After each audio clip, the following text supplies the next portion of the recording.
Hello everyone and welcome to Memory Flow, where we discuss fragrance and fragrance collecting, and today we are talking about Mouchoir de Monsieur, which is one of the lesser known fragrances of House Guerlain, which is a real shame as it is one of their oldest and most beautiful creations, and it is also one of the first fragrances ever created especially for men. Now the name means gentleman's handkerchief, and it is created by Jacques Guerlain in 1904, and it was created as a wedding gift for one of his friends, as Jacques Guerlain was known to do. He had many friends and he was a great supporter of the arts. This is why in 1904 there were two releases, a pair of fragrances if you will. This one, Mouchoir de Monsieur, together with Voilette de Madame for the bride, which in my opinion is just crazy great. This is so great. Mouchoir de Monsieur is a fragrance from the Belle Epoque, and it derives directly from Jicky, which was made by his uncle Aimé Guerlain in 1889, which is the oldest perfume which has been made and sold uninterruptedly, which is crazy. Mouchoir is, on the other hand, a fragrance that has been interrupted for quite some time, and it started to be produced again in the 80s. It was notoriously hard to find, and it was available only in some Guerlain, some special Guerlain boutiques, of course, but it was never treated as an exclusive fragrance. So traditionally it was worn by Juan Carlos, the King of Spain. Even when the fragrance itself was interrupted, was not made to be sold to the public, it was still being produced for such people, such famous people. Mouchoir is extremely refined and very elegant, and it was conceived, of course, for formal events, for formal dress, and I keep seeing in many descriptions, including on the official Guerlain website, the reference to dandies, to this term of dandy, and I suspect they do this in order to make the fragrance sound more appealing to today's taste, but I don't see it as the perfume of a dandy. I see it as a fragrance for a man that is perfectly groomed, elegant, of course impeccably dressed, and I do have to admit that there is something worldly, maybe a bit immodest, maybe a bit brazen. This fragrance is never shameless or vulgar. It is very difficult to describe the way Mouchoir de Monsieur smells. It was, of course, conceived as a fougère, the same as Jicky, and also as Jicky, it is as complex. So some of the aspects of Mouchoir de Monsieur are the fougère aspect, of course, which is a combination, an accord made from bergamot, lavender and coumarin, and this is very fresh, very aromatic because of the lavender, and I must say this is one of the very few Guerlains where the citrus is not very prominent, as many Guerlain fragrances are prominent for their use of bergamot, as it is of course part of the Guerlinade, which brings me to the next aspect, which is of course the Guerlinade. I cannot ignore this. The Guerlinade here is very light, it is quite floral, it is very close to Bleue in my opinion, with its white bluish flowers. Another aspect is cleanliness, a clean aspect, which comes from a soapy Iris and Neroli. The Neroli here is gorgeous, and together with a clean musk, they create the impression of fresh linen, which is great. Is simply great. Another aspect is woody powder, and this becomes more prominent as the fragrance dries down, and it would appear we have some rain. Finally, I don't know if it's going to rain or not. It would seem so. Let's see how much I can keep this going. Another aspect is the woody powder, and this comes from a very powdery orris. When I first smelled Mouchoir de Monsieur, I was on the 68 Champs-Élysées, and I quickly dismissed it as just another Jicky, and of course this was a mistake. I am very guilty of this. I do this, of course, because I am often pressed for time, and on the 68, of course, you have so many distractions. There's so many things to smell, and I dismissed Mouchoir de Monsieur very quickly, and this was, of course, very wrong of me. But now that I've gotten to know it better, now that I own it, of course, I understand how very different it is from Jicky. And one of the main differences from Jicky is this very powdery and very beautiful iris, which is one of my absolute favorite notes in perfumery. This iris that they used is much closer to Apres LOndee from 1906 and to LHeure Bleue from 1912,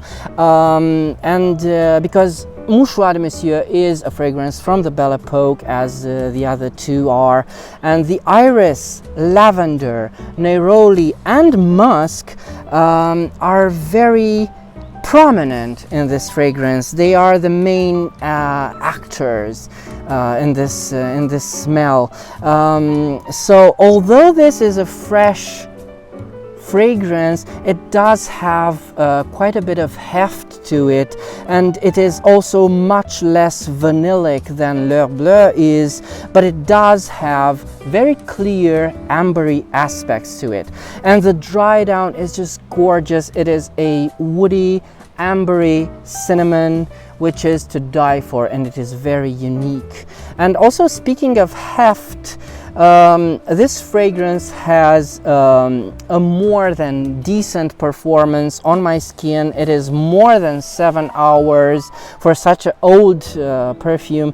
I can smell it on myself, although it is rather subtle, and it tends to keep close to the skin. It radiates at about this much, which is quite enough, and the fact that it is subtle, I do not find this a bad thing at all. This is an intimate fragrance, and there are a lot of people who prefer a rather more intimate fragrance, which is, I do understand it, myself included. I am one of those people who prefer a more intimate fragrance. On textiles, this fragrance lasts very well, and on paper it easily lasts more than 24 hours. I have a blotter from the day before yesterday when I started to sort of get a hang of how much this fragrance actually lasts, and it is still very fragrant. It's still very clear on the paper, so no problems there. Mouchoir de Monsieur is a very unique fragrance with all of its similarities, because you might hear some people compare it to Caron pour un homme because of the lavender, but this is what people tend to do when they see some notes that are similar in fragrances. They don't give it much thought, and they will tell you that, oh yes, this fragrance is very similar to that one, and so much and so forth. I don't find it very similar to Caron pour un homme. It's definitely in the same ballpark, but they're not so similar because Mouchoir is unique. Now, when it comes to similarities, you can find some similarities, but only to other Guerlains, because it's about the person who the house that conceived this fragrance. So it's of course very similar, very close to Jicky. They are sister fragrances. It's close somewhat to LHeure Bleue. I jokingly say that this is the male counterpart to LHeure Bleue, but there is no such thing, and Mouchoir de Monsieur is very unisex. Don't believe anything you hear. Also, there are some similarities to Apres LOndee, and this is of course because these are fragrances from the Belle Epoque, and they were conceived under the same kind of soapy, fresh, white, flowery iris. This is the ballpark. And of course I have to mention that the orange blossom, which is gorgeous here, is very similar to the orange blossom in Habit Rouge, and you wouldn't be wrong in considering Mouchoir de Monsieur sort of as a precursor to Habit Rouge, as well as Jicky is. Jicky is also a precursor to Habit Rouge. So you wouldn't be wrong in thinking that. But even so, even with these similarities, Mouchoir de Monsieur is very, very unique. And it's because of this uniqueness I cannot help but express my disappointment that this fragrance has been again discontinued, and it is very frustrating to me, as I am, you know, a huge fan of Guerlain, and I am forced to watch them. And I know it's not all Guerlain, it's Guerlain / LVMH. It's not, I don't care whose fault it is. I don't think at this point, I don't think it matters that much, but I have to watch them discontinue so many of their legacy fragrances, which were so old and so full of history, not to mention so unique. And if they can't protect their legacy, I, as a mere client, I cannot do that for them. All I can do is speak fondly of them, and maybe to impart, to share with you this admiration that I deeply nurture for these fragrances, which I find so close to my heart, and I admire them so much. But this is all I can do, together with having them in my collection and admiring them. I cannot but appreciate their work. I cannot keep their legacy going if they won't do that, and this makes me very sad indeed. So recently, of course, I watched this wonderful video, which I wholeheartedly recommend, from a beautiful channel, which is Wafts from the Loft. Those guys speak with such talent and reverence and beauty of these fragrances,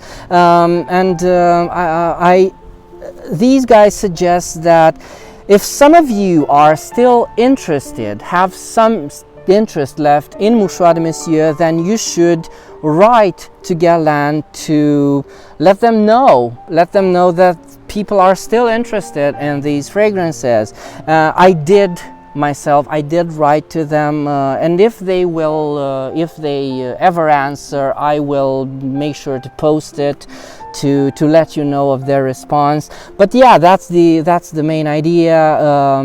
They should keep the good ones. We definitely don't need 100 flankers for La Petite Robe Noire and L'Homme Idéal, but whatever. This is what they're doing, and I know this is not truly their fault. It's also LVMH, but as I said, at this point, I don't think it's of any consequence who's to blame here. So yeah, there you have it. This was my review of such a wonderful classic perfume that is so much relevant today, as it always has been. It is one of the most refined and elegant masculine fragrances you will ever find, until somehow this manages to make a comeback in their portfolio, I will of course treasure this bottle for as long as I have it. So please leave me your opinions in the comments. Do subscribe to my channel if you haven't done so already, and if you like this type of content, you can support me by buying me a coffee, and you have all the details in the description below. Until next time, remember, fragrance creates memories, and may yours be happy.